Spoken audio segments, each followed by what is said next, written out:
Fala pessoal, mais um Cafeináticos aqui, o podcast do San Café. A gente é fanático pelo que o café pode proporcionar. E hoje a gente está aqui com o Jorge, que já vai se apresentar. Eu sou o Elvio, sou um dos diretores da San Café. Eu sou o Samuel, outro dos diretores da San Café, juntamente com a Dontec. E eu sou o Gustavo, sócio do Elvio e do Samuel no San Café. E eu sou o Jorge. Tô aqui pra bater um papo com eles aqui. Vamos ver o que sai. E não é da San Café. E não sou da San Café. Sou intruso aleatório aqui. A gente tava passando na rua. Acordou. Bom, pra quem não sabe, eu treino com o Jorge, a gente treina crossfit junto. Eles me zoam porque eu uso... É funcional, cara. É funcional. Pega mal. Ele entregou. É funcional. Os amigos que zoam o crossfit, não, né? mas pros meus amigos é só funcional, cara. E aí Aí, tipo, tô batendo bastante ideia com o Jorge. E aí eu chamei ele pra falar porque já teve uma passagem pelo alto rendimento. E mesmo o alto rendimento do Ironman, que ele vai falar um pouco mais do que é essa prova. E também ele teve muito sucesso também na parte da empresa dele, que foi vendida. A gente sabe que empresa tem 3 caminhos normalmente, né? Ou ela é vendida mesmo, alguém compra ela, ou ela quebra, ou ela é sucedida, né? Então ele escolheu o caminho que eu falei primeiro. Então eu queria falar com você primeiro. Eu vou falar do... Qual que você quer falar primeiro, Jorge? Sei lá, uma coisa puxa a outra, né? Eu acho que tá tudo meio linkado, né? Bom, eu falo pra caralho, então vocês vão me direcionando. Depois de 5 reuniões online de hoje também. Então. Bom, fala um pouco da empresa então, cara. Sua história, como começou. Na verdade, na minha vida, eu acho que eu nunca planejei nada, né? Assim, até planejei, a gente até planeja, né? Mas eu acho que eu nunca consegui seguir nenhum plano. Nada saiu como planejado, né? Então, eu sou formado em Direito, né? E não exerceu? Não exerci, mas na verdade eu queria ter prestado Engenharia Mecânica. Putz, eu também. Então assim, é muito louco, né? Porque eu perdi o primeiro dia do vestibular. Eu me inscrevi para Engenharia Mecânica na Unesp e eu me confundi, cara. Na época a Unesp eram 3 dias de prova, né? Então, eu não lembro a ordem, era uma de múltipla escolha, dissertativa, e o último dia era redação em português, alguma coisa assim. E confundi. Acho que era na sexta o primeiro dia, eu fui no sábado achando que era o primeiro dia, um amigo meu tava na mesma sala que eu. O que você tá fazendo aqui, né, cara? Vim fazer a prova. Cara, era ontem, mano. Falei, puta, você tá brincando. E eu tinha me inscrito só pra esse vestibular, não tinha inscrito mais nada. Aí não sei de onde surgiu a ideia, tipo, me inscrevi em Direito na Unip, assim, tipo, nada a ver, falei, vou prestar e tal. Passei e falei, cara, eu vou fazer isso, né, meu? Vamos lá ver qual é que é, né? Tipo, queria fazer cursinho e não queria mudar de casa também, queria continuar morando com os meus pais, né? Bem tranquilo lá, né, enfim. Aí fui fazer o bendito do Direito lá e acabei curtindo demais o curso, cara, tipo... curti mesmo. Eu falo que... acho que é meio clichê isso, né? Todo mundo fala, mas tem algumas matérias do direito que a gente deveria ter no ensino fundamental, assim, né? Na escola. Já me falaram que, tipo, o direito devia ser uma base de qualquer coisa, assim. Já me falaram isso também. E mais pra você conhecer os seus deveres do que os seus direitos, né, cara? Porque, assim, é tudo muito... eu tenho sempre querendo o direito, mas os deveres o pessoal esquece. Eu acho que é um grande problema nosso é isso, né, cara? Tudo bem, mas todo ônus tem um bônus, né? E todo bônus tem um ônus, e vice-versa, né? Então, você tem um direito, mas você tem um dever também, né? Então, acho que falta muito isso, né? E, enfim. E... aí fiz, cara... comecei na Unip ali, noturno ainda, tipo... Não fazia porra nenhuma de dia. Cara... eu fingia que fazia. Fingia, né? Enfim, tal. Fazia crossfit já? Não. Crossfit entrou depois. Na verdade, eu vim da natação, né? Eu nado desde criança, assim, tipo... comecei a nadar, aprendi a nadar acho que com 3, 4 anos, não consigo nem me lembrar. Ensina o Dom aí. Eu não sei. Eu não, O cabelo dele eu não, não molha. nunca tive uma fase da minha vida sem... Eu não sem, sei morrer dentro de piscina. sem que eu estivesse nadando, né? Então, tipo... E aí, na época, eu estudei no Keele, né? E na época, o Keele tinha essa base esportiva muito forte, Nossa, lá, né? Então, ele tinha equipe de futebol, tinha equipe de vôlei, tinha equipe de basquete. Eu entrei pra equipe de natação também sem querer, tá ligado? Tipo, eu só Sem queria... planejamento. Eu fui fazer futebol, eu só esqueci queria... a chuteira. Eu queria participar da educação física, que era 2 vezes por semana. Daí a pouco eu tava treinando todo dia, em competição todo final de semana. E eu, caramba, que porra é essa? Que hora que eu decidi isso, né, cara? Então, é tudo bem assim, né? E aí aí acabei... Saíram comigo no segundo colegial lá do colégio, né, cara? Então aí parei de nadar nessa época, comecei a andar de bike e tal, foi indo. Enfim, já tá misturando os assuntos, tá vendo? Você falou que misturava. Né? Então... E aí fui pro Unip, ali conheci um cara de Rio das Pedras, o Guedes, ficamos bem amigos e tal, e ele falou, chamava de Branquinho, né? Ele falou, Branquinho, cara, vamos mudar pra Unimap? Lá é bem melhor e tal, não sei o que. Eu falei, cara, vamos, né? Qual é que é, né? Não, deixa que eu ajeito pra gente. Aí ele foi, mexeu tudo, fez a transferência lá e tal, eu transferi e acabei me formando na Unimap. Ali eu tive um contato maior com o direito, né?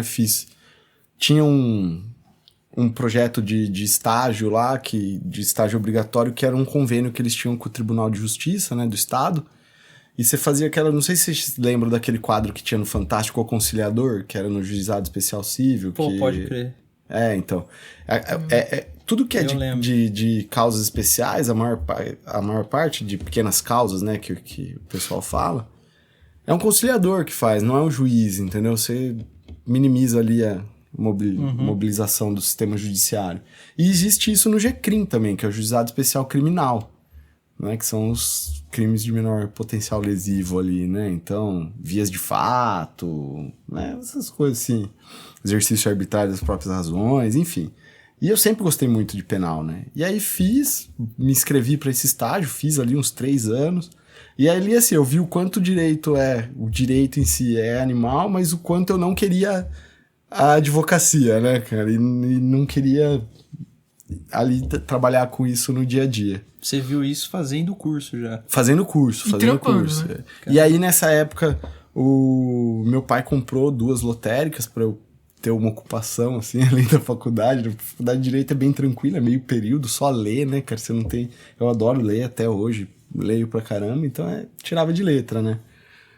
E aí a gente tinha 2 lotéricas ali em Leme e eu tocava elas à tarde, de manhã pra faculdade. Que não Você continuou nadando, né? Nada. Então, não, nessa época eu pedalava, cara. Nessa época eu pedalava, tipo, de mountain bike.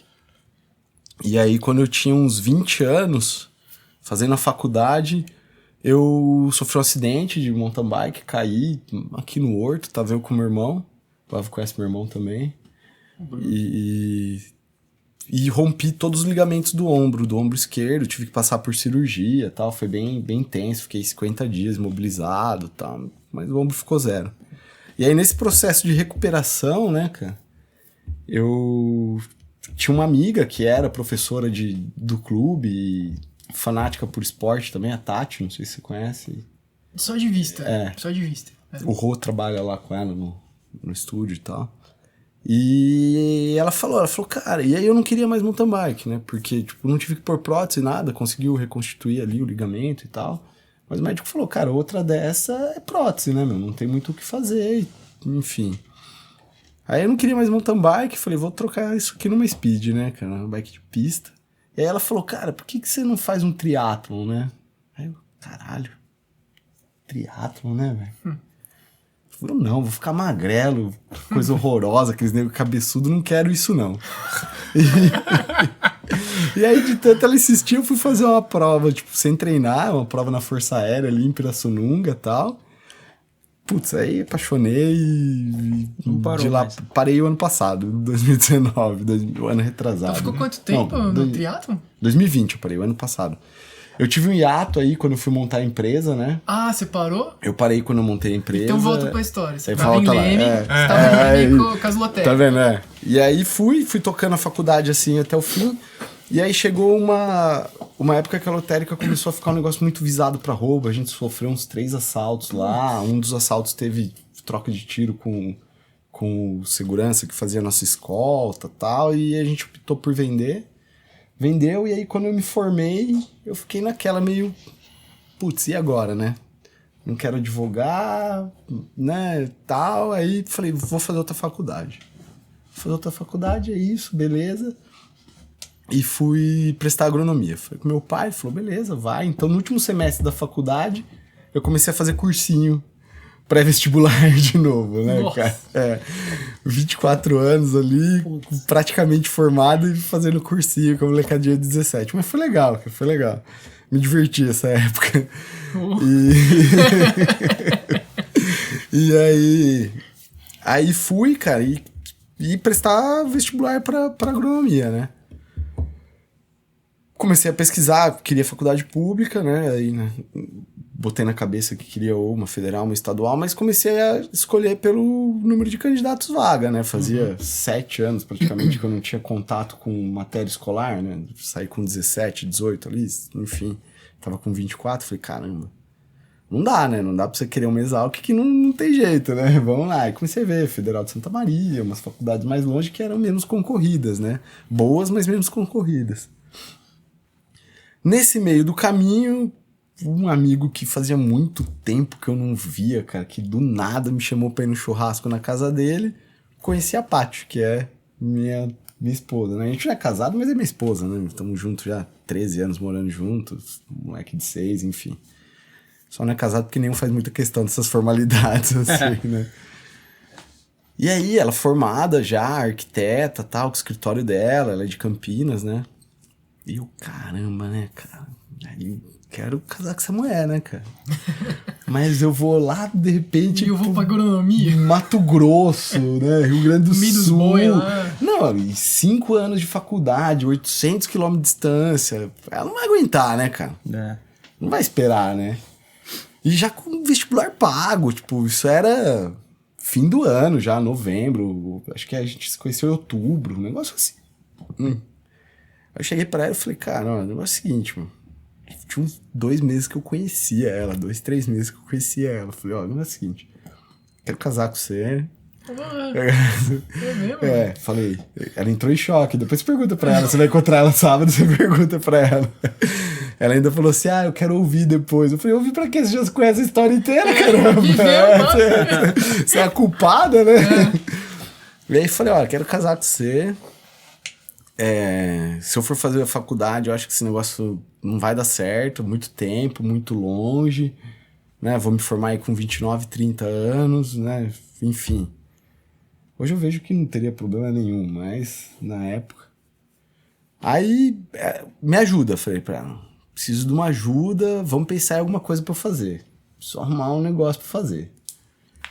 Aí a gente começou a pesquisar nicho de mercado e tal. Pô, decidimos. Vamos abrir um restaurante comercial no centro de Campinas. Segunda a sexta, comida por quilo. Lá não tem, né, cara? Ela é de Campinas. E lá você vai no centro, ali perto do Fórum Antigo e tal. Tem um monte de loja lá e a galera não tem onde almoçar. Não sei hoje, né? Isso eu tô falando de 13 anos atrás. Então eles comem ali em padaria, mas não padaria pensando em padaria que serve refeição ali, como é em São Paulo, né? Padaria é lanche mesmo ali. Salgado, entendeu?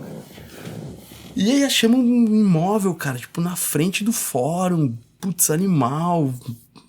Pô, um prédio bem legal. E tem um compadre da mãe dela que tem um restaurante nesses modelos lá em São Paulo, perto do Mosteiro de São Bento ali. Nossa, que é bem centrão mesmo. Então, aí fui trocar ideia com ele, o cara, putz, ajudou pra caramba, me deu altas dicas, falei pra ele a ideia, ele falou, cara, vai que é sucesso. E montamos projeto, orçamento, tudo, cozinha, ela é arquiteta, né, então ficava bem mais fácil, né.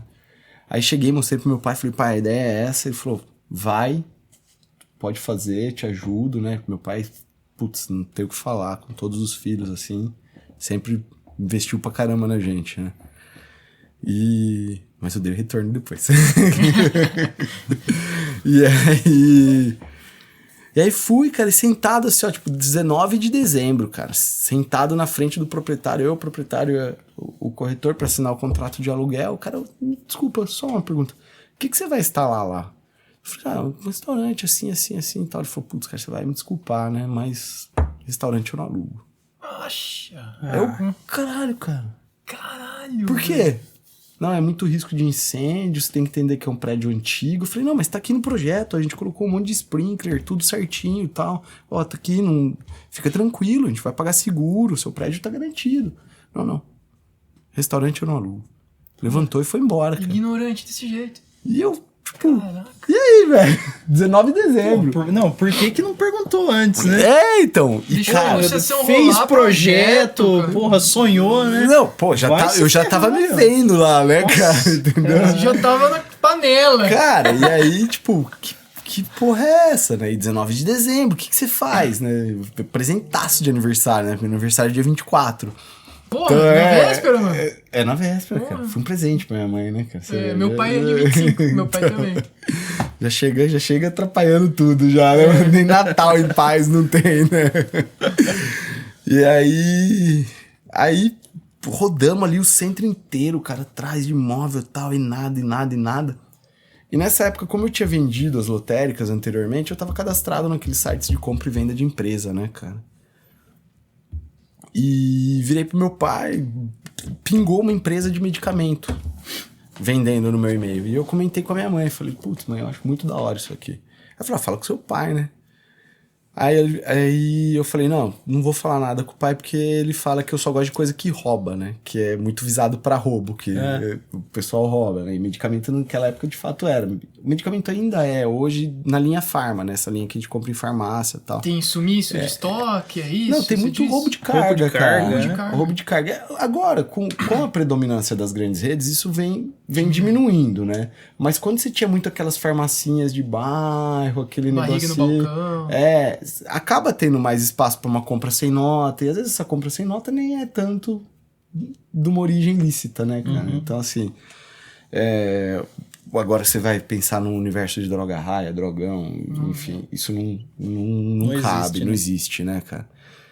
E aí falei, não, nem vou falar nada. E ela foi e falou, aí meu pai chegou e me chamou, ele falou, cara, o negócio é o seguinte, legal, um negócio interessante, mas a gente não é desse mercado, a gente não conhece, a gente não tem como avaliar o nome dessa empresa, né, cara? Então, assim, monta uma sua aí.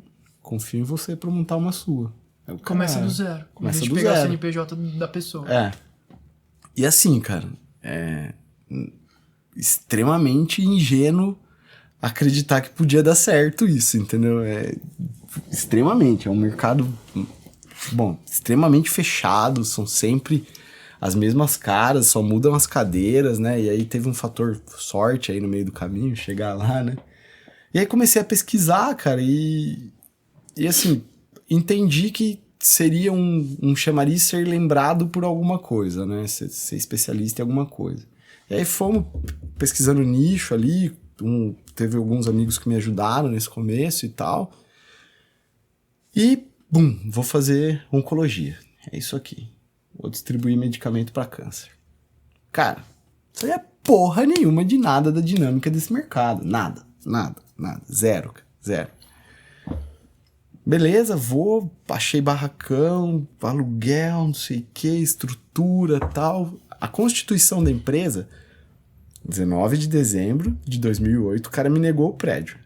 19 de janeiro de 2009 é a data da fundação da minha ex-empresa. Então, assim, Caramba, foi um mês. 30 dias de loucura 30 na dias. sua cabeça. Cara, que eu fui do céu ao Aí, inferno. como que você alugou, você perguntou pro cara antes, você aluga pra coisa de remédio? Era o primeiro aluguel do prédio e ele não queria nada que carregasse peso. Eu falei assim, você tem alguma restrição? Ele falou, eu não quero nada pesado. Medicamento é levinho. Medicamento é levinho, exato. Se tiver alguma coisa, fala logo. Não vai entrar empilhadeira, não vai nada. A gente tá nesse prédio até hoje, né? Tipo, 13 anos, enfim, acho que vamos continuar lá, lugar tranquilo.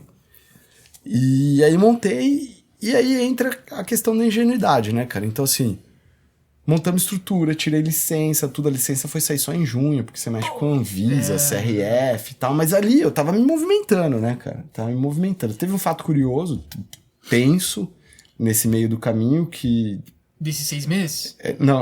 Desses 6 meses, que foi a minha mãe descobrir que tava com câncer. Caralho, bem na hora que você abriu? Eu tava montando, cara, subindo parede ali. Tipo, um dia eu chego em casa, minha mãe perdendo sangue. Caramba, que isso? Foi pro hospital. De lá ela já saiu, arrumou mala e foi pra São Paulo. E ficou, cara, bem dizer, 1 ano a fio lá, fazendo tratamento. Teve que operar, tá bem, tá tranquila hoje, tá, saudável. Já passou de 12 anos, já saiu do período crítico, né? O crítico são os primeiros 5, depois com 10 ainda tem uma cautela, daí depois fica mais tranquilo, né? E aí, isso deu uma puta acelerada no meu plano de casar também, né? Porque eu fiquei sozinho, cara. Meus 2 irmãos já moravam fora, eu tenho um irmão e minha irmã. O meu irmão morava em Lavras, fazendo faculdade, minha irmã em São Paulo. Na época ela tava fazendo um cursinho, queria prestar medicina. Aí, acompanhando a doença da minha mãe, ela viu que ela não queria medicina, que o que ela queria realmente era psicologia. Passou nos 2 e acabou optando pela psicologia. Então assim, deu uma reviravolta na vida de todo mundo. Da família inteira, né, cara?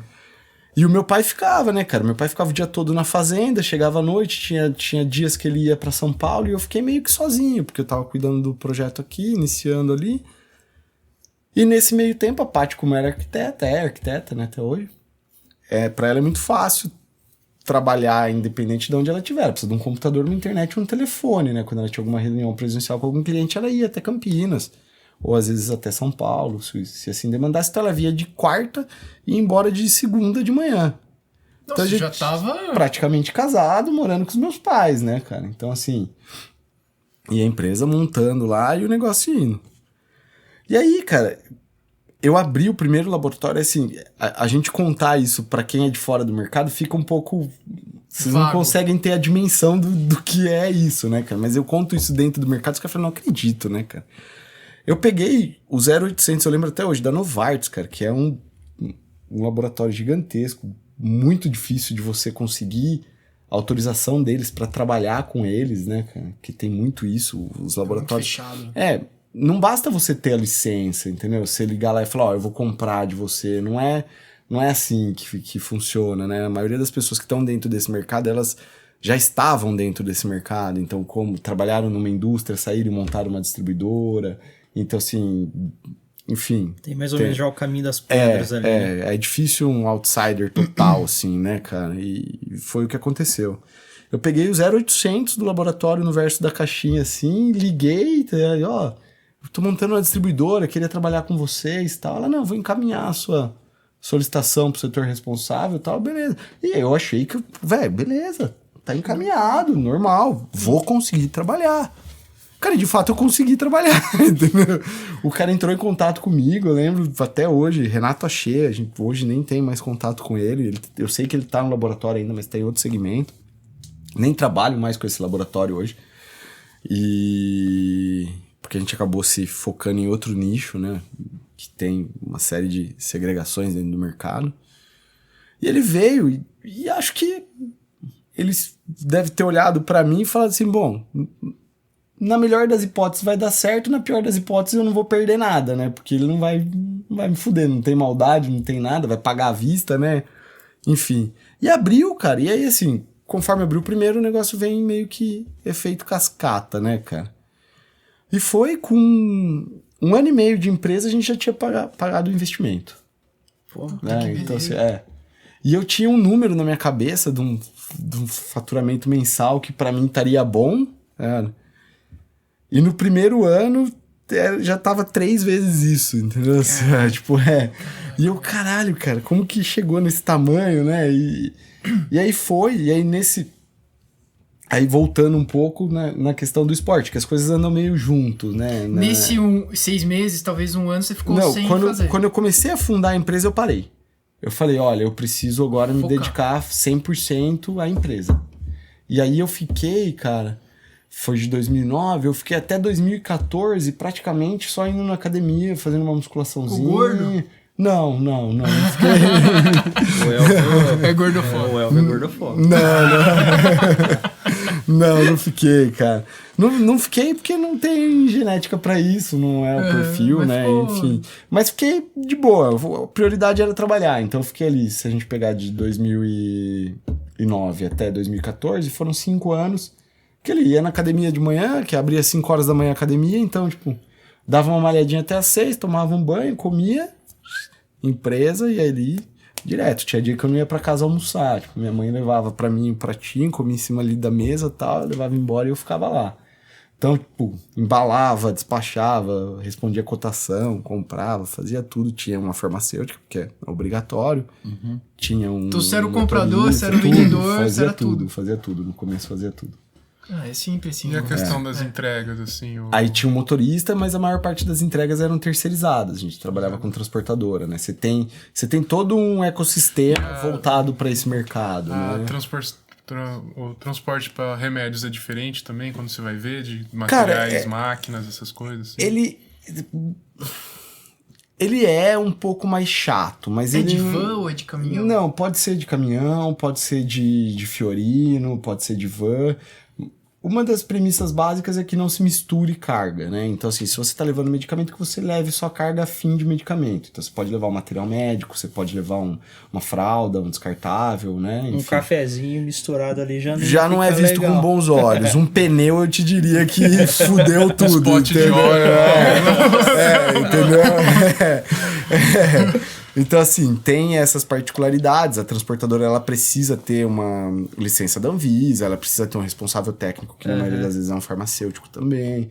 Mas existe já esse ecossistema constituído. É só pegar e usar. O mercado de medicamento, ele é um dos maiores do mundo, né, cara? Tipo, então, assim, tem uma cadeia muito, muito grande por trás e dentro dele, né? E aí... Pausando aqui, voltando pro esporte lá nos meus 20 anos, quando eu sofri o acidente. Como parte da reabilitação, o médico falou, você pode fazer a físio ou nadar. Como eu tinha familiaridade com a natação, eu falei, vou nadar. Tô bem. E aí a Tati, que era essa minha amiga, falou, vamos, eu te treino. Putz, fui, curti. Eu lembro que eu fiquei bem colocado, acho que fiquei em nono, ou 10, fiquei entre os 10 primeiros ali, sem treinar nada, era uma prova curta, mas gostei e comecei a treinar. Então dos 20 aos 24 eu treinei triatlon ali, com foco mais em prova curta. Eu fazia o sprint, né, que chama hoje, na época era o short triatlon e o triatlon olímpico, que é o sprint são 750 metros de natação, 20 km de pedal, 5 de corrida, e o olímpico é o dobro, Coração 1,5, 40, 10, coração na boca. Coração na boca, o tempo todo, explosão, enfim. Imagina. Quando eu comecei a montar a empresa, parei. Em 2014, a empresa já tinha um corpo, ela já era robusta, a gente já tinha já estava entre os principais do mercado ali de genéricos e similares, que daí no meio do caminho a gente acabou se focando em oncologia. Você tem 2 vertentes dentro da oncologia. Os medicamentos de especialidade são os medicamentos de marca, né, que são os inovadores, são aqueles caras que criam uma nova molécula, e aí eles têm um tempo de patente, Testes. enfim, que eles têm ali assegurado para eles. Quando cai essa patente, você tem o lançamento dos genéricos e similares. A gente se focou nesse nicho de genéricos similares, que são 2 formas de se trabalhar totalmente Posso distintas. perguntar, você tá falando bem assim de nicho, focar. Você acha que uma coisa boa foi realmente você focar numa coisa só, de vez você querer abraçar o mundo com as pernas, Foi, assim, cara. e falar, vou trabalhar com todo tipo de remédio, não sei o quê? Foi, porque eu não sabia isso naquele momento, mas são mercados totalmente distintos. Nossa, dentro do mercado Dentro do mercado é diferente. totalmente distinto. Então, assim, você tem o mercado hospitalar, você tem o mercado cardiológico, você tem o mercado de diabetes, você tem o mercado de oncologia, você tem o mercado de anestesia, e você tem o mercado de farma. São coisas, tipo, exponencialmente opostas, assim. Tipo, não funciona, um método não funciona com o Não, outro. eu teria que ter uma equipe para cada segmento. Caramba. E aí, quando a gente nichou na onco ali, sem querer também... Sem querer não, né? Oncologia, você sabe que movimenta, mas não é aquela imagem que todo mundo tem de, tipo, só tem produto de 100 mil reais. Não. Você tem pro comprimido de 15 centavos também, entendeu? E aí, dentro do genérico e similares, você trabalha com esses produtos com esse ticket médio um pouco menor, né? Os medicamentos de marca normalmente são mais caros. E o mercado é concorrido, cara, de oncologia? Cara, ele é... Isso que eu ia perguntar. Como que foi ganhar o mercado? Você Foi- falou que foi cascata, foi natural, mas... Foi Ter natural, essa mas participação, assim, né? O share, como que foi constituído? Cara, você tá trabalhando... Eu sempre vi a distribuição ali como um prestador de serviço. Então eu entendia que eu prestava um serviço para clínica e para hospital que eu vendia, porque o foco da distribuição é só hospital e clínica, né? E secretaria, enfim. Não, você não vende para pessoa física. E eu prestava um serviço para o laboratório. Porque o que acontece? O laboratório, na maior parte das vezes, eles são multinacionais. Então você pega multinacional americana, francesa, suíça. Eles têm muita dificuldade naquele micro, no Brasil, né, cara? Aquele negócio. Que é um país continental. Então assim, ele não quer ter que entregar R$1.000 aqui, R$500 ali, R$600 ali. Pra ele é muito mais fácil ele condensar a entrega dele toda em você e você cuidar dessa parte do cara que não vai pagar direito, o cara que vai atrasar. Porque às vezes você tem o departamento financeiro do cara, o tomador de decisão não fica aqui. É uma sucursal no México. E aí é um mexicano olhando pro Brasil. Se fica nos Estados Unidos, mais difícil ainda. Porque é um americano olhando pro Brasil. Eu não sei se vocês já tentaram explicar o mercado brasileiro para um gringo. Ah, já, a gente tem dois tios lá. O meu tio, ele é CEO de uma empresa lá, cara, ele não consegue. Não ele entende, não cara. consegue entender aqui. Cara, assim, a ó, burocracia ele não consegue entender. dentro do genérico similar, um país que é muito forte nessa indústria é a Índia, né? Então eu tenho bastante contato com o indiano. Cara, Hello. e pra explicar pra ele... Você já tentou falar inglês com o indiano? Então, e explicar imposto em inglês pro indiano? Então, É plus tax.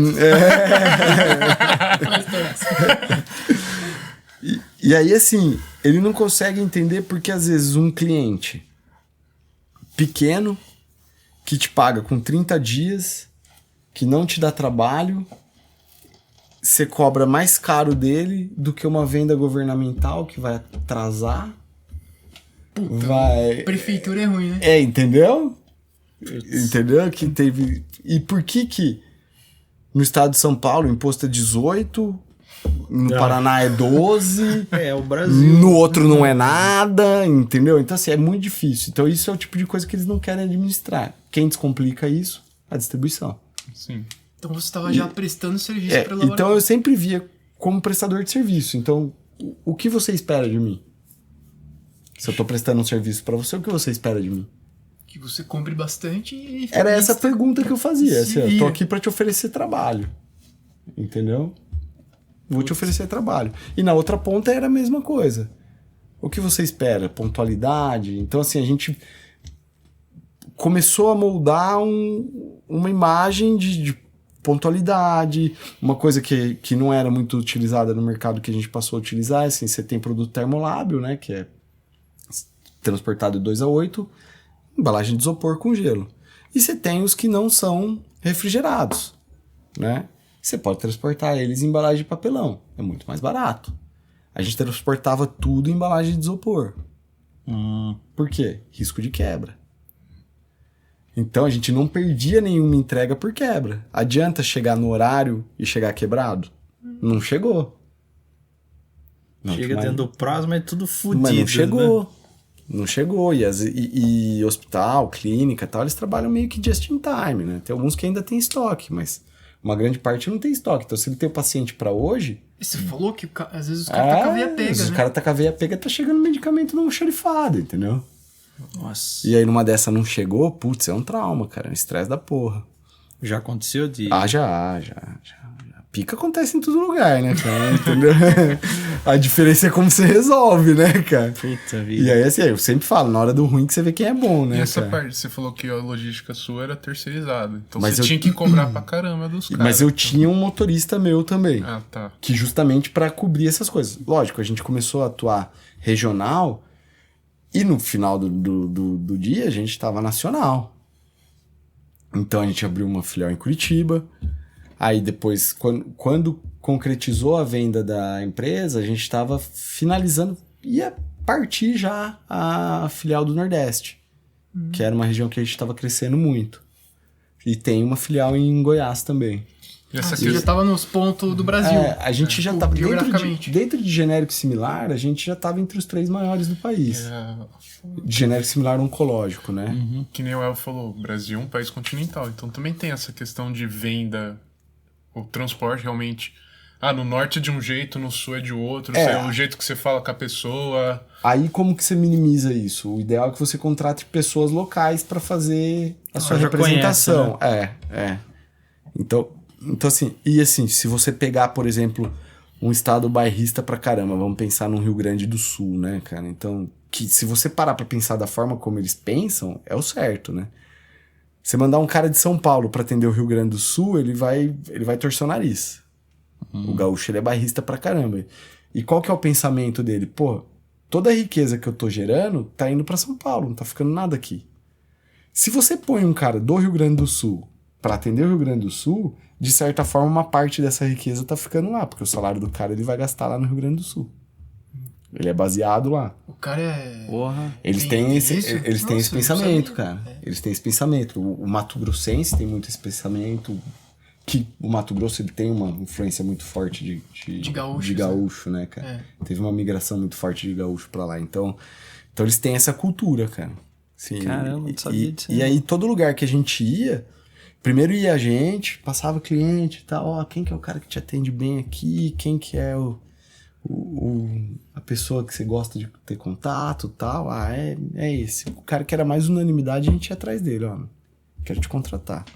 Vamos sentar e vamos chegar num denominador comum aí. Como que faz pra você vir? O que precisa? Isso dá, isso não dá. E assim foi, cara. Assim foi. E aí, acredito que uns 5, 6 anos de empresa, a gente já tinha uma relevância grande no mercado. Bem grande. E quando vendeu, a gente tava entre primeiro e segundo ali. Brigando. Com tranquilidade, O processo da venda, ele foi bem demorado. Eles tiveram... É uma empresa que pertence a um private equity, né? Então, foi uma incursão que eles fizeram no mercado da saúde. E aí eles saíram comprando uma série de empresas. Hoje é uma empresa gigantesca, assim. É um grupo. É um grupo. Agora eles estão absorvendo sinergia e tal. Tá num processo mais de não ficar tanto empresas que fazem parte do mesmo grupo, né? Ficar tudo uma empresa só, né? Eu tô inserido nesse contexto ainda, tô trabalhando com eles, acredito que eu fique por mais tempo. Como que surgiu esse interesse deles, assim, de chegar? Cara, então, isso é uma história engraçada, né? Até com ela a gente fala. Eu sou criado... A minha família, né, meu pai sempre trabalhou com terra, né, com fazenda e tal, e meu avô, meu pai, e a gente tem muito essa cultura no Brasil, né, de tipo, o negócio é um outro filho que você tem, né, então você nunca se desfaz. Isso aí tá enraizado até na hora da venda, que o cara quando se fala que você vendeu a empresa, o cara já imagina que você quebrou. Tá tendo prejuízo, você tá se fudendo. Tipo, realmente você tá, né? Você tá ali atendendo o mercado, né? E é muita bucha, cara. Imposto, tributação de cada estado, você se fode, né? Mas o cara não vê isso daí como, o cara faliu, vendeu a empresa, né? Cara, e na verdade, assim, a ideia de vender é você vender com ágil, né, cara? O negócio tem que ser muito mais interessante do que você continuar tocando. Exato. Em questão de quanto você vai pegar de grana ali no final do negócio, entendeu? Então, mas eu tinha essa mentalidade, né, cara? Tipo, beleza, montei minha empresa, tesão, eu gosto pra caralho dela, porque eu vou morrer fazendo isso. Então, cara, esse era o meu discurso e foi isso que eu aprendi, né? Durante toda a minha vida, não de maneira explícita, né, cara? Ninguém chega e te fala isso, mas você vê como a sua família, os seus espelhos agem, né, cara? Então, meu pai, meu avô e tal, enfim. Quando surgiu o primeiro assédio, assim, né, cara? E eu falei, caralho. O que os caras estão enchendo? Né, cara? Como assim, né? Aí me despertou uma curiosidade, né, cara? Eu falei, vamos ver qual é que é isso aí, né? Você nem imaginava. Cara, eu não tinha ideia de como funcionava. Não sabia o que era valuation. Nunca. Eu lembro que você falou pra mim, cara, os caras veio fazer uma reunião comigo e começou a falar. Cara, você nunca nem passava na sua cabeça que o negócio seria comprado. Eu ficava, o bom é que eu tenho memória fotográfica, assim, cara, e aí eu ficava gravando os termos que eles falavam pra depois ir buscar no Google, cara, pra eu saber do que era. Do que esses caras estão falando, né, assim, cara? Não, beleza, vamos ver. Vamos puxar. Não, tem tudo lá. Assim, porque, tá tudo no sistema. Entendeu? Então, tipo, cara, que, pô... Meu, assim, mas do básico não sabia. Porque é coisa que quando você monta a empresa pra você morrer com ela, você não se preocupa com isso. Qual é a sua preocupação? Se você tá bem posicionado no mercado e se você tá dando lucro, cara. Se o seu negócio tá sendo eficiente, entendeu? Se no fim do mês você olha lá, tá azul, tá crescendo, tá beleza? Ok, tô fazendo certo, continua o pau tacando. Porque me importa um EBITDA, cara. Ou um EBITDA. Eu nem imaginava que era isso, cara. Não, porque não, EBITDA, não sei o que e tal. Caralho, velho, o que esse vou cara te tá dar nada, fazendo, não, cara? Vou te dar nada, EBITDA, vou te dar nada, não. Deixa minha mãe fora disso, né, cara? Tipo... E aí, comecei a pesquisar, comecei a ver. Falei, cara, não é que esse negócio é legal, né, cara? O negócio é legal e tal. Aí fui falar com meu pai. Falei, pai, então os caras querem comprar empresa aí. Um grupo grande e tal. Isso é furada. Isso é golpe. Isso é golpe e tal. Pô, da terra, né, cara? Tipo, meu pai é um cara mente aberta pra caramba, mas não é a realidade que a gente vive, né, cara? Isso é a realidade de São Paulo, né, cara? Do condado, né? Enfim, como eles se chamam, né? A gente não vê muito essa movimentação. E aí eu sei que no primeiro ano não deu certo, não vingou. Vieram no segundo ano, não vamos, aí eu senti mais uma firmeza ali. Uma coisa que o pessoal pensa que é rápido, né? Não. É tipo, quer comprar sem ver. Não, é anos que é tudo. Aí no segundo ano eu já tava mais maduro. Aí eu já tinha colocado na minha cabeça que talvez isso fosse um negócio bem interessante, sabe? Tipo, falei, cara, isso pode ser minha Mega Sena, né, cara? Então, assim, vamos lá. Aí já comecei a me preocupar mais com processos, com formalização de processos. É aquela coisa que você não se preocupa muito quando você tá montando, porque o processo é você, né, cara? Você só quer ir, vai. Você só vai, cara. Você só vai, você só cresce, entendeu? E o processo é você, tá tudo dentro da sua cabeça. Participei desde o primeiro dia da empresa, então tá tudo... Era muito fácil uma tomada de decisão. Mas você tem que sempre pensar, porra, cara, um dia eu não vou estar aqui. E pode ser de uma maneira não planejada. E isso é algo que a gente não pensa. A gente nunca pensa o pior, né? A gente nunca pensa o pior, né, cara? Então, assim, é planejar o pior esperando o melhor, né, cara? Então... Mas, enfim... Aí já tomei mais cuidado com isso. Nessa época já comecei a delegar mais coisas, né, cara? Então, assim, ter pessoas que me ajudavam mais nessa tomada de decisão e deixar mesmo, né? Ficar mais meio que rainha da Inglaterra ali, né? Não, você precisa, né, cara? Precisa. E a empresa comportava já você trazer profissionais capazes de fazer isso, né, cara? Já era uma empresa de um porte bem grande, né, cara? E aí no segundo ano a gente passou por uma auditoria. Putz, pesada, mas muito legal. Foi presencial, foi um pessoal dessas grandes que auditou, né? Daquelas empresas de KPMG, Ernst Young e tal. Foi desse porte. E os caras ficaram 4 meses na minha sala ali, tudo molecada, os consultores, tipo, gente boa pra caramba, tal. A gente também tem essa ideia de que uma auditoria vai ser um negócio chato. O cara vai te foder, o cara vai achar vírgula, Você né? vai estar lá sentado, o cara vai ficar no seu ombro assim, só. E na verdade, eles são contratados pra facilitar o processo, né, cara? Porque assim, quem quer comprar não é seu inimigo. Que também é uma visão. Senão, que é uma visão que a gente tem também, né, cara? Pô, esse cara quer me comprar, ele é meu inimigo, ele quer me fuder. Não, cara, ele quer te comprar. Ele quer te comprar. Ele quer te comprar. Você não quer vender? Então vocês dois querem a mesma coisa, né? Cada um de um lado. E precisa ter um agente facilitador aí nesse meio do caminho. E é aí que entra a auditoria. Então, assim, quebrou vários paradigmas dentro de mim, assim, né? Porque a auditoria eu via como aquele cara cuzão, carrascão e tal. E na real não é isso. Eu cheguei, não, ó, vamos construir. E, meu, eu aprendi demais com eles, tipo, 4 meses ali. Trabalhavam na minha sala, assim. Então, das 8 às 18 eu tava com os caras e trocando ideia, e conversando, e sobre tudo, né? E aprendi demais. Nesse ano a gente chegou até o final, cara. Mas a proposta final não foi satisfatória, não aceitamos de novo. Falei, não, deixa quieto. No que vem vocês vão voltar, né? E aí no outro ano só fizemos atualização de documento, de qual que tava o cenário e tal, não avançamos. E aí, 2020, cara, começo de 2000... A pandemia entrou em 2020, né? Foi março. Março. Então foi isso mesmo. Final de 2019, começo de 2020 ali, entrou uma pessoa nova nesse setor de aquisições dessa empresa. Ele era já do fundo gestor, né? Do fundo soberano que detém essa empresa, mas ele estava em outro projeto, ele entrou pro projeto da saúde. Cara novo, mais novo que eu até, tipo, tenho 37, se não me engano, tinha 35 ou 36, tipo, molequinho gente boa pra caramba. Sentou na minha frente e falou, Jorge, é o seguinte, cara, esse ano a gente precisa te comprar, cara. Vamos chegar num denominador comum aí que é o ano, cara. É esse ano, porque aqui a gente tinha fechado muito bem o setor de São Paulo, Paraná e Santa Catarina. Então a gente tinha mais de 30% de mercado no Paraná e Santa Catarina e quase 20% do mercado de São Paulo. E eles não estavam conseguindo entrar, e eles precisavam entrar nesse mercado, dentro do plano de expansão que eles apresentaram para os acionistas.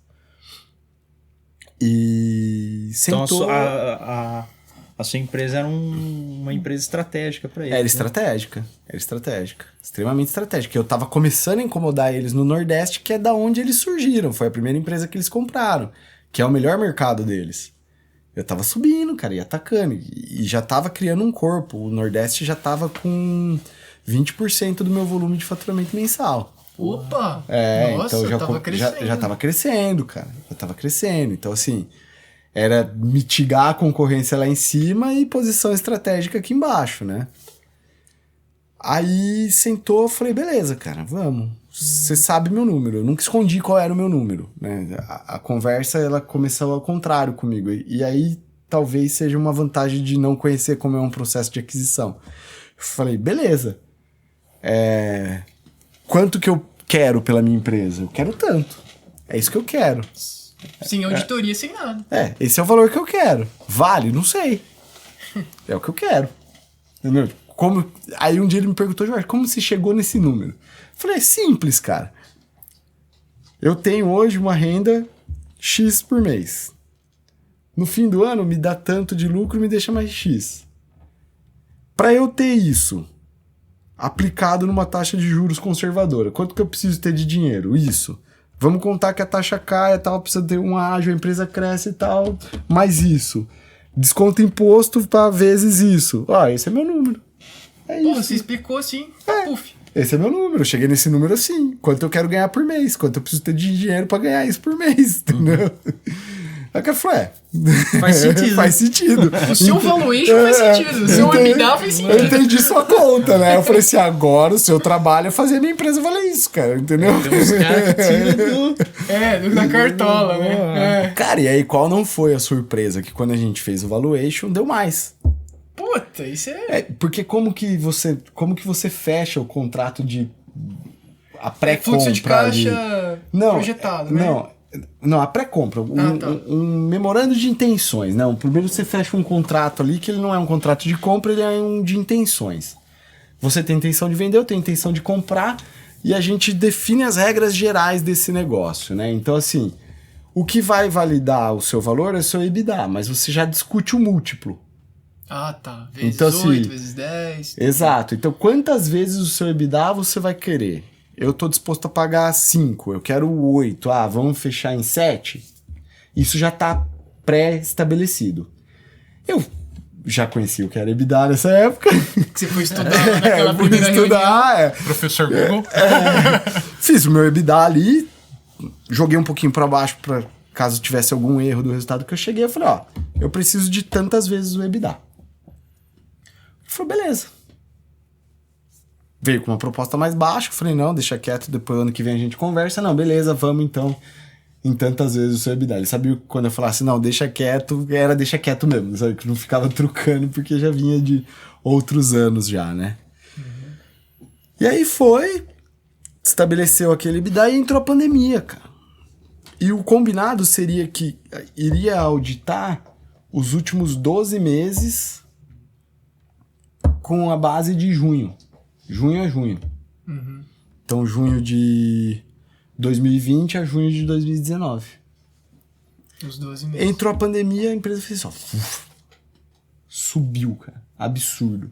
Acho que o pessoal ficou com medo de desabastecimento. Não sei o que aconteceu, cara. O mercado deu rolou isso até com papel higiênico, né? E você acha que os hospitais compraram mais? Acabou de extintar. Muito mais. Acabou de extintar. Ficaram com medo de avião não levantar voo, não levar a carga deles, onde era transporte aéreo. Preço subir mais. Cara, nego parou de perguntar o preço, cara. Só pedir. Era assim, ó, só me manda. Só me manda. Meu, a empresa teve um crescimento... Março foi 40%. Assim. Caralho. E isso entrou no meu valuation.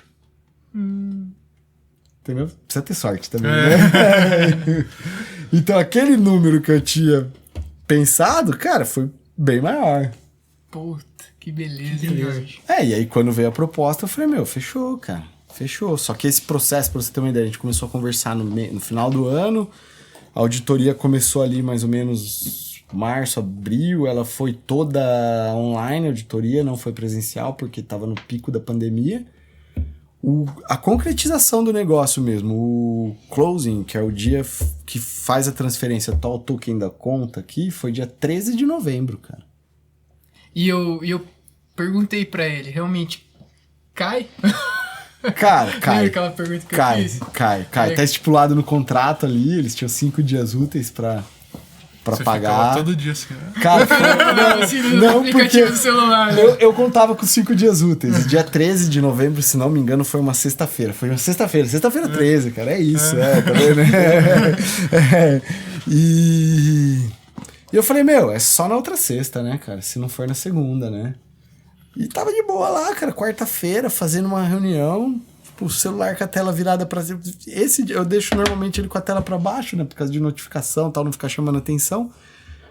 Ele tava com a tela pra cima, cara, fazendo uma reunião. Eu tenho conta do Santander, né? Santander, TED recebido. Eu olhei aquilo. Nossa. Virei, cara, já não consegui mais me concentrar na reunião. falei, caralho, velho, acaba logo isso aqui que eu preciso ligar pro meu pai, né, cara? Tipo, puta, é verdade, seu pai, velho. Ele tinha 50% da empresa, cara. Nossa. Entendeu? Voltou, retornou Meu mesmo. pai, cara, meu pai é assim, cara. Ele é daquela geração que não pode elogiar, né? Se elogiar, estraga, né? E tal. E aí, assim... Até hoje ele não me falou que foi um bom negócio, tá, cara? Você me retornou o investimento. Entendeu? Ele perguntou pra você quanto, ele não perguntou pra mim. E aí, lógico, que quando foi iniciar a negociação, eu não sei porquê, mas eu quis tocar essa negociação sozinho. Eu falei, cara, eu preciso viver isso, eu quero participar sozinho, mas eu falei, pai... Você tá confortável com essa situação? Posso? Ele falou, vai. E aí, na hora que chegou no valor final, eu validei com ele. Mas ele nunca acreditou que valesse isso. Caramba. Quando eu falei pra ele quanto vai... Porque assim, se você parar pra pensar, você não produz nada. Eu vendi um nome. Lógico. Eu vendi uma imagem. Sim. Entendeu? Porque eu não produzia nada. Eu comprava, eu revendia. Produto que ele consegue comprar e revender com a estrutura que ele tem. E aí meu pai falou, por que eles vão pagar isso pra você? Você tá louco? Puta vida, cara. Não vale, não sei o que. Tá, E ele beleza. não paga. Entendeu? Não, valor. Entendeu? A gente não gastou isso pra montar. Nem perto disso. Entendeu? E aí foi. E aí um dia minha mãe soltou, cara. Não sei o que a gente tava na mesa do almoço. Assim, ela falou assim: vai, você nunca imaginou que valesse o que valia, você recebeu aí e tal. Aí eu falei: então foi um bom negócio, pai. Mas ele não falou. Não dá o braço a torcer, cara. Cara. Não dá o braço a torcer. Aí eu falo, zoou ele, né? Eu falo: meu, o filho que mais te deu lucro até hoje fui eu, cara. Que legal, cara. Foi, cara. Foi. Aí fiquei, assinei um contrato inicial de 1 ano.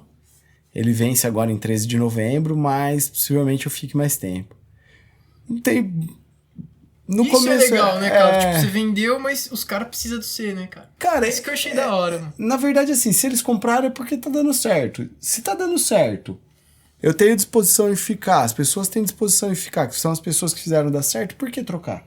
Time que tá ganhando... Entendeu? Não se mexe, né? É que, às vezes...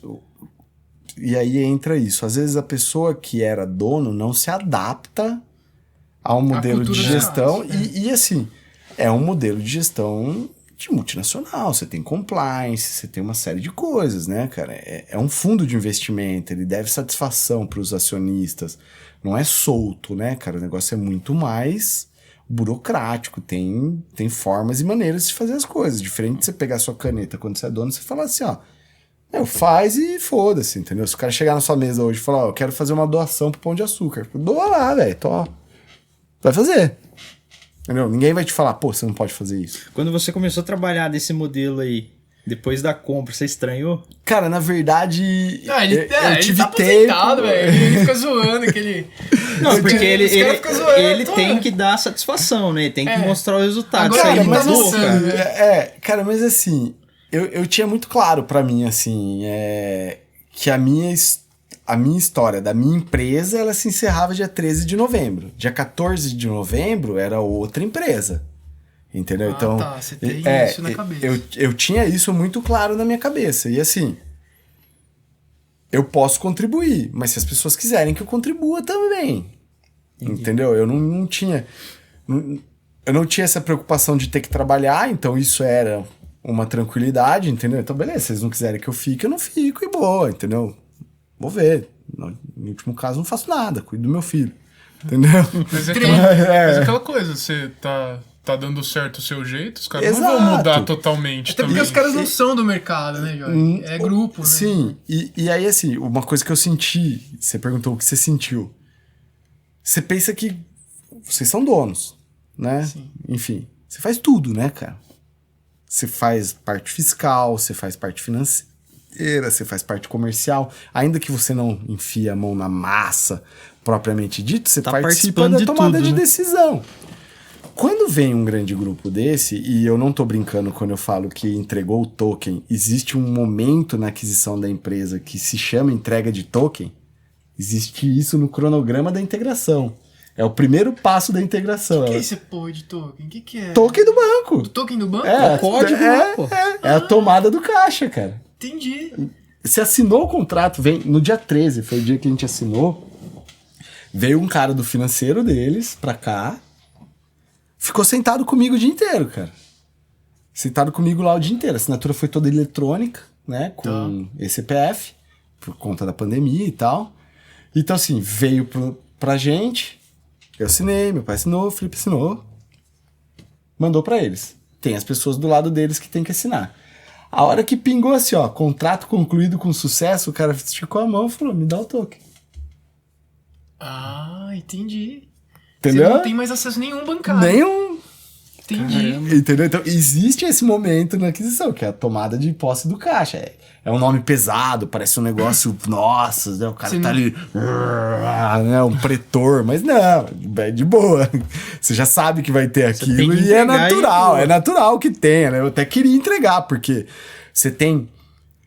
Chegou o dia do closing, ele... Antes dele, você tem a assinatura do contrato efetivo, né? Que terminou a apuração, dali pra frente não se mexe mais em valor, mas você ainda precisa ter aprovação do CAD, você tem algumas condições precedentes para cumprir. Esse prazo são 60 dias. É 60 dias que você toca a empresa, mas você já não é mais dono. Mas você ainda tem acesso ao banco. Mas você é responsável por tudo aquilo. Qualquer merda que acontecer nesses 60 Nesse dias, período aí, tá. pode ser mais 60 dias se o CAD embaçar, entendeu? O CAD pode pedir esclarecimento, ele pode... E aí são prazos que você não tem na sua mão, não depende de você. Porra. Cara, eu tô lembrando assim, falando de valores, impostos, né? Porcentagem de contrato de compra de imóvel é 10%. E compra de... Ganho de capital, cara. Entra como ganho de capital. Você deduz o que você tinha de capital social, o que vier a mais, encaixa nas alíquotas lá de ganho de capital e martelada. Nossa, até o último dia útil do mês subsequente veio uma guia desse tamanho, é pequenininha, cara. Mas com muito zero. Cara, foi dolorido pagar essa guia, viu? Nossa, imagina. Foi dolorido, cara. Foi dolorido, Mas paga com orgulho, né, cara? Não, mas é aquilo, só paga quem ganha, né? Só paga quem ganha. Então não dá pra gente olhar só a parte ruim, né? Não é... Que legal, velho. E aí esses 60 dias, que no nosso caso foi 45, foi bem tranquilo, a gente não tinha muitas condições. Foi, a gente deu, até nisso a gente deu sorte, mas foi o mais tenso, cara, foi o período mais tenso, porque qualquer merda que desse ali eu era responsável, eu tinha várias travas, então eu não podia assumir nenhum compromisso acima de tal valor, eu não podia demitir, eu não podia contratar, não podia assinar contrato, e eu não podia ventilar pro mercado, entendeu? Então eu tinha que segurar e aí... Boca de siri. Exato, e aí neguinho chegando, pô, mas por que você tá fazendo assim desse jeito? Você nunca fez isso, né, cara? Não, porque tem que ser assim. Tô mudando. Mudei meu conceito, né? Comecei no CrossFit. Funcional. Nessa época eu já tava no Iron, cara. Nessa época eu já tava no Iron. Vamos falar disso agora. 2014, cara, a empresa tomou um corpo que eu falei que eu passei a delegar mais, né, cara? E, lógico, foi antes de 2014, mas 2014 eu fiquei confortável em... de fato ser mais a Rainha Elizabeth, né, cara? Então eu consegui ter mais tempo. Porque no começo era muito foda, cara. 3:30 da manhã sentado na cama fazendo conta, sabe? Uns bagulho muito louco, assim, Esses dias, lembra? Uns 3 dias sem dormir. Não, Elvio. Cara, e fica mesmo. E no fim você vê que não valeu a pena porque resolveu, entendeu? E você só se desgastou à toa. Mas não vai mudar, cara. Você vai ser assim. Mudar. É só quem vive ali pra ver. Né? Você não vai mudar, não adianta você falar que você vai. E aí eu tinha já falado pra minha esposa que um dia eu voltaria a fazer triatlon, né? Eu falava, não sei se quando eu me aposentar, não sei em que momento, mas um dia eu vou voltar a fazer triatlon. Em 2014 eu vi que dava. Eu falei, dá, eu vou voltar.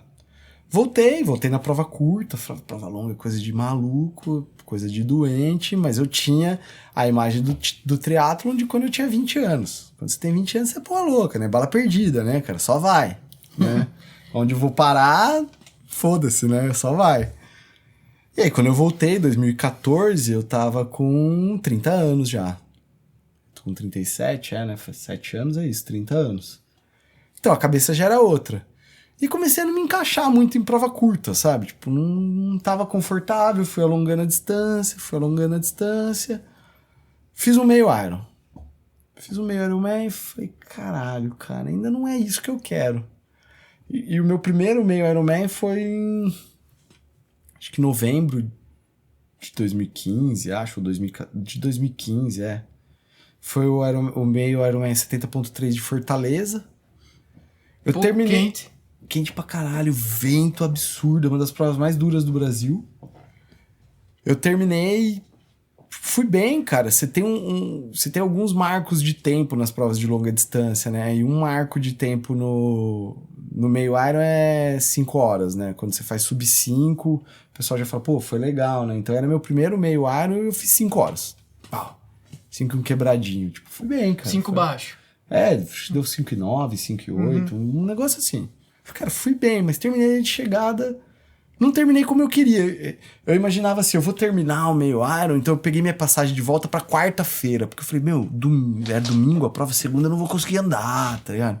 Tinha essa imagem, né, cara? Pô, como é que eu vou andar no aeroporto puxando minha bike? Não vai dar, né, e tal. Peguei pra quarta, foi uma prova marcante, morreu um cara na etapa da natação, um cara que largou na minha largada.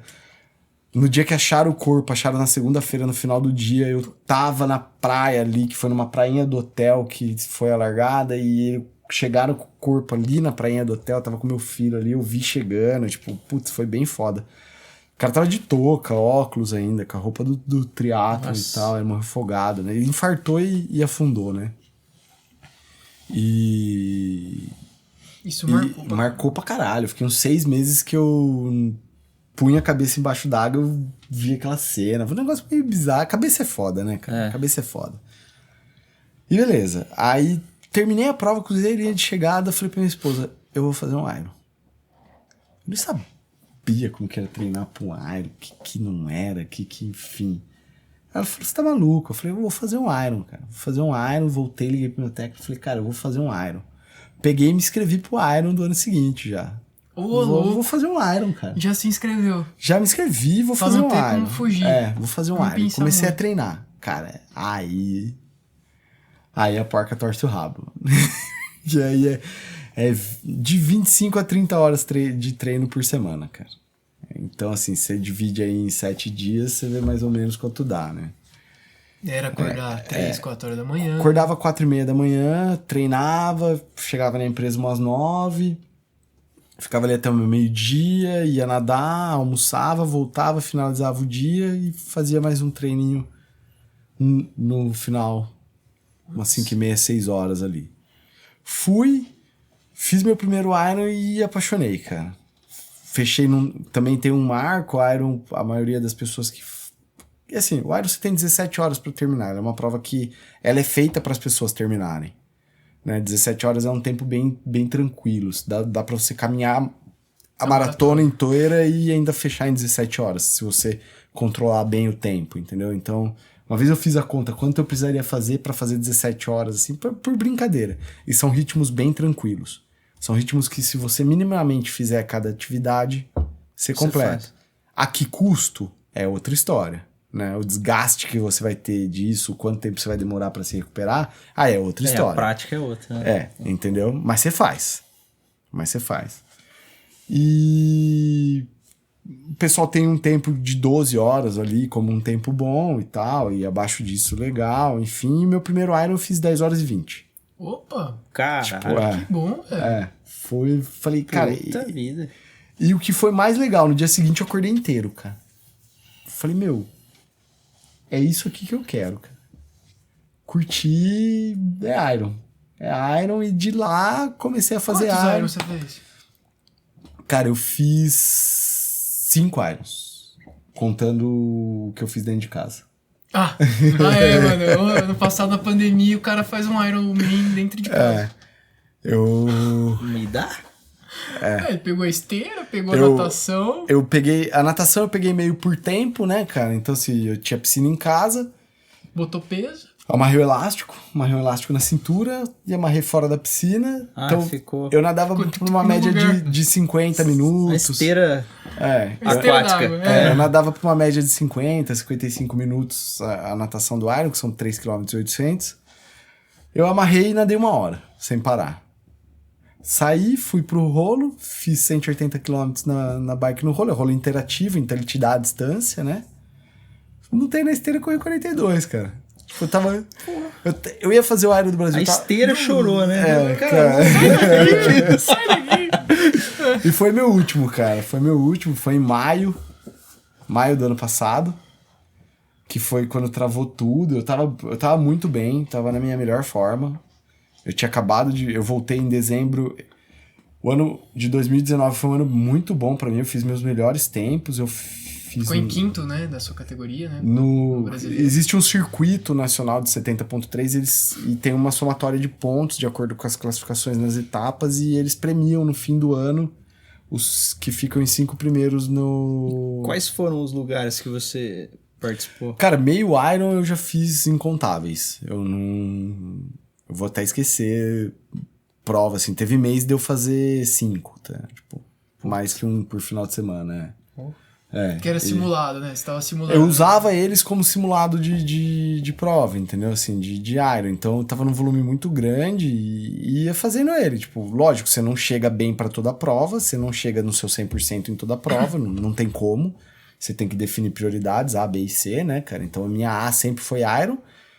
Às vezes chegava no meio Iron como prova B, e aí fazia um tempo bom, que tipo, tem um tempo que foi bem legal, que eu fiz, foi meu último meio Iron, foi 4:22 no meio Iron de São Paulo, edição inaugural, foi o último que eu fiz. 4:22 é um puta tempo, é bem legal.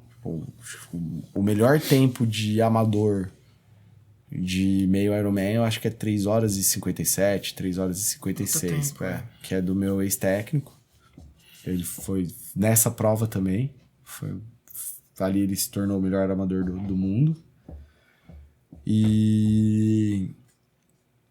Então, tipo, foi uma prova que eu usei como preparação. Ela foi o meu último Iron, que foi o Campeonato Sul-Americano na Argentina, Mar del Plata. Eu fiquei, acho que em 16º lá. Cheguei a ficar em 10º, mas quebrei não consegui sustentar o ritmo, mas fechei pra baixo de 10 horas a prova, 9h40 e pouco. Top. Puta tempo. E condição extremíssima, tipo, 9 graus, a água tava 12, vento pra caramba, Mar del Plata tipo, meu, animal. Tem o vídeo aqui do vento, você desacredita, tipo. Você pedalando você ia 50 por hora, voltava 20, assim, tipo, eu olhava toda hora, mas o pneu não tava furado. Eu falava, caralho, o que aconteceu aqui? E dos 3 esportes, assim, você curte qual? Você se apega com mais algum? Assim, ó, eu sempre tive mais dificuldade com a corrida, tá? Sempre foi o mais difícil. Sempre tive bastante facilidade com a natação e sempre amei pedalar. Então, eu pedalava bem. Se você pegar, assim, o meio Iron de São Paulo, por exemplo, eu fiz 40 de média em 90 km, entendeu? Então, são 90 km pedalando a 40 km por hora. Putz. É bastante coisa. E o treino da transição dos esportes? A transição é a 4ª modalidade, né, cara? Que falam que é o que faz você ganhar, né? Dentro do triatlon, a transição é a 4ª modalidade, né, cara? Então, assim, isso é onde entra a prova. É só vivência de prova, é só dando errado, é só você pisando no formigueiro durante a transição, entendeu? Você tem como treinar, você simula ela e tal, mas... É lá. Putz, é lá, cara. Então... vai pra praia, aproveita que você tá na praia, faz treino de entrada e saída no mar. Pô, que é uma coisa que você não pensa, você não vai só nadar. Você vai sair correndo da faixa de areia, você vai entrar, você vai atravessar a arrebentação, você vai pular a onda, às vezes você vai errar o pulo, a onda vai dar no seu peito, você vai... Entendeu? Puta, é mesmo, né? É verdade. Então, assim... É que nem corrida, né? Fórmula 1. O cara treina a parada dele, né? No box e tal. Entendeu? No simulador lá, né? Então, mas Então, isso é só fazendo prova. Então, eu estava disposto a ir para uma prova chegando numa condição longe da ideal de rendimento, mas para ter a vivência da prova. Uhum. Porque também tem todo um custo envolvido. Você tem inscrição, você tem deslocamento. Tem a bikezinha, né? É um saco, cara, viajar. Tem umas bikezinhas nervosas, hein? Tem... É nervosa. Bike vale mais de carro. Vale. Putz, vida. Vale. E tensão, né, cara? A partir do momento que eu despachava minha bike, eu só ficava tranquilo a hora que eu chegava no hotel e abria ela de novo. Tensão, porra, cara. Porque assim, pensa, você chega lá na prova, você chega com sua bike quebrada. Acontece, cara. Muito, não é pouco. Você não faz a prova, cara. Nossa. Você não faz a prova, entendeu? Passa lá na loja, me vê essa de golfinho mesmo. Entendeu? Não dá, cara. Toda travada pro tamanho dele, não tem tudo isso. Eu comentei da transição porque o nosso tio lá, que o Elvio comentou, ele foi triatleta. Que ele não é mais, né? Não. E ele comentou, assim, que dessa transição me pegou muito porque ele falou que o técnico dele, que era Ironman e tal, pegava muito no pé dele disso. Ele falou que tinha prova que ele chegava, assim, saindo do mar pra pegar a bike, ou correr, eu não lembro qual que era a ordem. Natação, bike e corrida. O cara limpando o pé da areia. Não, mas você tem... Pra pôr o negócio. Mas você tem de tudo, cara. Você tem de tudo. É assim, ó. Quando eu falo assim, são 25, 30 horas de treino, você tem que renunciar a muita coisa. Foram 7 anos praticamente saindo da dieta só na última semana do ano, entendeu? Assim, nossa. Cara, eu viajava entre o Natal e o Ano Novo todo ano, né? Era ali que eram minhas férias, que eu saía da dieta, que eu não sei o que e tal. Meu, eu me mantinha com entre 4,5% e 5% de gordura o ano todo. Pesava 64 quilos, cara. Então, assim, precisa disso? Depende. É o que você queria, É o que você queria. O que você quer? Você quer completar um Iron? Não precisa disso. Você quer ter rendimento dentro do Iron? Precisa disso. Tá. Entendeu? Então você tem o cara que vai sentar, você tem cara que se troca, cara. Porra. Você tem cara que se troca, não, você tem cara que se troca, você tem tenda de troca. Masculino e feminino separado. Então o cara entra lá, ele nadou com uma roupa, ele troca, ele põe uma roupa de ciclismo, meia, tal, e vai pedalar. Ele só quer completar a prova. Ele tá na vibe dele, cara, ele tá na curtição, ele foi lá curtir o momento, entendeu? Fazer o que ele gosta num ambiente diferente. Ao invés dele sair pedalar com os amigos no domingo, ele vai pedalar com uma cambada de maluco, vai passar do lado de um profissional que ele admira, vai ter contato com pessoas que talvez ele não teria na região dele, e tá na curtição, cara. O pós-prova é, muito animal, a estrutura que tem por trás de uma prova do Ironman é muito animal. É muito animal. Se vocês terem ideia, no meu primeiro Ironman que eu fiz, que foi Floripa, quem cuidou da alimentação no pós-prova foi o Outback, cara. Porra. Então você entrava lá na tenda de dispersão depois, cara, tinha asinha, tinha batata, tinha cebolinha, tinha o que você quisesse, cara. Agora o Gustavo vai virar Ironman, Tem isso? Eu não falo. Tem breja, cara. Pô, velho. Agora o Gol vai virar Então Ironman. não era só no final do ano que você quebrava o negócio, né? Era no final da prova. Não, depois de prova, depois de prova era entendeu? Era o comfort food, né, cara? Acabou a prova, eu mereço, né? Era meu prêmio, né, cara? Então... Soubesse disso. Cara, na Argentina, cara, mas é muito... A região ali de Mar del Plata é a fábrica da Havana, né, cara? Aqueles alfajor e tal. E lá, meu, é muito famoso os alfajor, não sei o quê. Cara, o pós-prova deles era hambúrguer gourmet, pizzinha ali, o cara fazia na hora e tal. E, meu, alfajor, cascata de chocolate. Cara, o que você imaginar, cara. Essa prova, a última prova que eu fiz na Argentina, eu falei pra Paty, assim, ó, antes de largar, eu falei, meu, eu não vejo a hora de terminar porque eu tô sonhando com pós-prova. Eu cheguei com hipotermia, cara. Não consegui comer nada, passando mal. Cara, saí voado, cara, passando mal, assim, tremendo, não consegui interagir, tá ligado? Fui pro hotel, entrei embaixo da banheira quente, a hora que eu recuperei, eu falei, cara, por quê, mano? Eu só queria aquele pós-prova. E nada.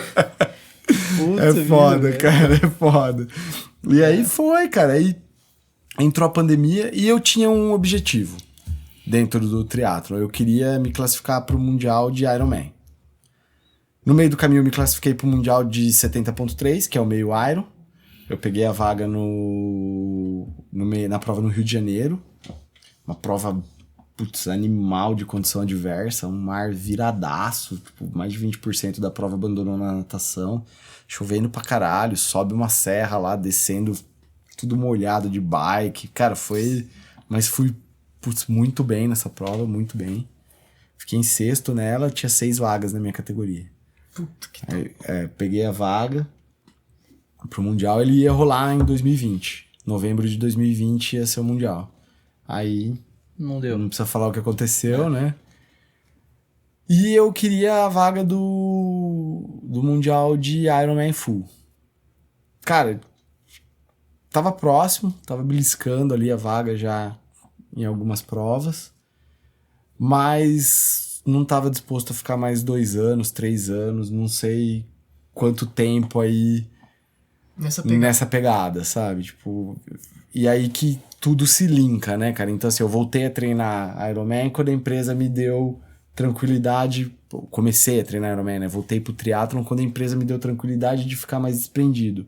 E eu não queria ter esse compromisso tão pesado com o esporte, porque eu não saberia fazer ele no meio termo. Eu não consigo fazer no meio termo. Eu quero ter o rendimento, entendeu? Eu não queria ter essa vinculação, essa amarra e acabar deixando de aproveitar alguma coisa depois que eu vendi a empresa e tinha uma rotina bem mais leve, bem mais tranquila, uma liberdade maior, e ficar preso pelo esporte. Então aí foi... Então as histórias, elas se misturam, né? Então... somos um só, né? Então, e aí eu parei, pensei e falei, tá, eu tô disposto a nunca correr o Mundial de Ironman? Putz, acho que eu tô, cara. Ainda falei com a minha mulher, falei, Paty, acho que eu vou parar. Você tem certeza? Você pensou bem? Eu falei, não, eu acho que sim. Ela falou, porque se você falar pra mim que não, que você quer ir pro Mundial, meu, tamo aí, tamo junto. Ela sempre foi muito parceira, né, cara? Porque pra ela é foda, né, cara? Alguma coisa fica de lado. Não tem jeito. Alguma coisa fica de lado. Trabalhar eu não deixei de trabalhar. Treinar eu treinava. O que acaba ficando no segundo plano? A família, né, cara? E com criança pequena e tal. Ela tocou, carregou o piano sozinha ali bastante tempo, cara. Mas ela sabia, ela falou assim, ó, eu aceito, eu sei que é importante pra você, mas eu sei que tem um dia pra acabar. Então, eu sei que quando isso acabar, ok, as coisas serão diferentes. E aí eu cheguei pra ela e falei, Paty, eu acho que chegou a hora de acabar. Ela falou, você tem certeza? Você não quer tentar mais um pouco? Você tá muito próximo. Tá muito próximo mesmo. Eu falei, tá, mas quando eu vou ter oportunidade de tentar de novo? Ninguém sabia o que ia ser. Ninguém sabia o que ia ser, cara. E você preferiu sair. Então assim, nós estamos começando a voltar a ter prova agora, 2021. Seriam 2 anos, cara. Então assim, o tanto de coisa que eu já não fiz nesse tempo, né, cara? 1 ano e meio, né? Foi de março a agosto, 1 ano e meio. Que foi daí eu falei, ó, eu vou fazer o seguinte, eu vou fazer um Iron dentro de casa e eu paro. Aí eu fiz em maio, que seria quando ia rolar o Iron do Brasil. E aí parei. Liguei pro meu técnico e falei, cara, tô parando. Ele não acreditou, ele falou, vai dormir. Pensa melhor. Pensa melhor. Liga daqui uma semana. Ele falou, cara, tira uma semana de férias. Ele falou exatamente isso. Tira uma semana de férias, descansa aí e tal. Aí ele me mandou vários gráficos, assim, porque... Aí eu mudei de equipe e tal, tava numa equipe de São Paulo, tem um suporte bem grande por trás, né, e trabalha com um aplicativo que te dá vários gráficos de carga, intensidade e tal, não sei o quê. E aí ele me mandou um gráfico, ele falou assim, cara, olha o quanto de dor tem dentro desse gráfico, você não pode abrir mão disso e tal, não sei o quê. E aí depois ele me entendeu, conversei com ele, expliquei e tal, ele entendeu, e o que a galera não entende e que eu talvez não consiga explicar e eu tenho dificuldade de explicar é por que não fazer de maneira mais leve. Entendeu? É sempre a pergunta que eu recebo, né? Eu sou muito 880, né? Então, assim, ou eu faço ou eu não faço. E se eu fizer, fazer pra dar o meu melhor. Aonde eu vou chegar, eu não sei. Eu nunca me preocupo com o resultado, eu me preocupo com o processo. Então, assim, eu faço o processo o melhor que eu posso dentro da minha capacidade. O que tiver de resultado, eu não sei. Mas eu tenho que ter certeza que, enquanto eu tava me dedicando ao processo, eu tava 100% dedicado ao processo. E aí, o cara chega, pô, meu, não faz igual a gente, que eu tenho vários amigos que fazem muito de boa. Samuca mesmo. Pô, eles me chamam de louco, né? Ô, louco, faz igual a gente, cara. Tipo, vai né? de boa. Vai de boa, vamos só lá participar da prova e tal, não precisa fazer dieta, não precisa nada. Cara, eu não consigo. Eu não consigo. Eu posso até fazer uma assim. A segunda já não vai ser. Segunda já não vai Show de bola. Puta, cara, que café, hein, velho? Show de bola. Cafezinho top, hein, velho? Ele já tá pedindo uma cerveja aqui. Mas ele não toma. Mas por opção, né? Ô Jorge, cara, a gente sempre termina perguntando pro convidado se você pudesse trazer alguém pra tomar um café, quem que você chamaria pra... Pode ser qualquer pessoa do mundo. Quem que você chamaria pra tomar um café? Ou quem que você gostaria de tomar um café? Cara, porra, qualquer um. Qualquer um.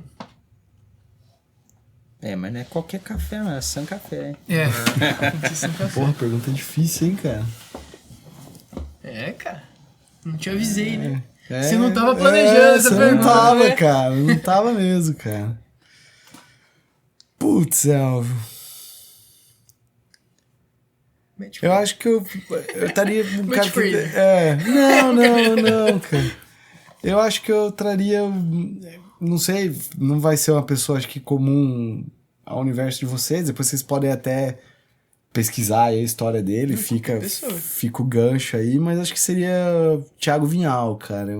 Porra, se eu conheço. É o cara do triatlon, né? Do ar. Let's push. Let's push. Um cara, putz, muito alto astral. Um cara que colocou o Brasil aí na história do triatlon, né? A gente que viveu dentro disso, acompanha mais de perto. Ele foi o primeiro atleta profissional negro a se classificar para o Mundial.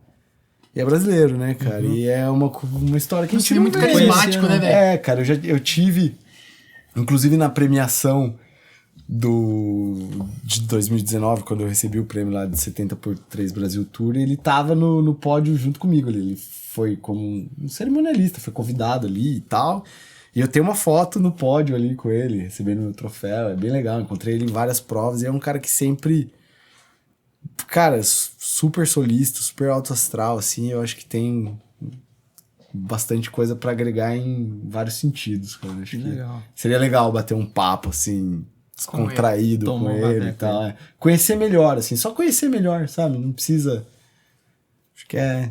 Legal. Pra quem não conhece, dá uma pesquisada aí na história do cara que vale a pena. Legal, eu não conhecia não. Show de bola. É legal. É isso aí, pessoal. Ficamos com mais um Cafeináticos aí. Tamo junto.